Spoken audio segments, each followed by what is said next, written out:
തക്കാളി കഴിച്ചാൽ മൂത്രക്കല്ല് ഉണ്ടാവുമോ, കിഡ്നി സ്റ്റോൺ ഉണ്ടാവുമോ എന്നുള്ള ചോദ്യം എല്ലാ ആളുകളും ചോദിക്കാറുണ്ട്.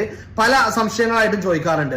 ശരിക്ക് യഥാർത്ഥത്തിൽ തക്കാളി കഴിച്ചാൽ മൂത്രക്കല്ല് ഉണ്ടാവും എന്നുള്ള ധാരണ വരാൻ കാരണം ഈ തക്കാളിയിലുള്ള ഓക്സാലിക് ആസിഡാണ്. ഈ തക്കാളിയിലുള്ള ഓക്സാലിക് ആസിഡും കിഡ്നി സ്റ്റോണിന് കാരണമാകുന്ന കാൽഷ്യം ഓക്സലേറ്റും ഒന്നാണ് എന്നുള്ള ഒരു ചെറിയ തെറ്റായ ധാരണയാണ് അതിന് കാരണം.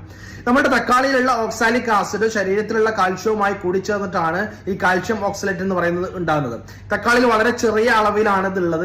അത് കാൽഷ്യവുമായി കൂടിച്ചേർന്ന് വളരെ ചെറിയ റയറായിട്ടുള്ള സാധ്യത മാത്രമാണ് അതിനുള്ളത്.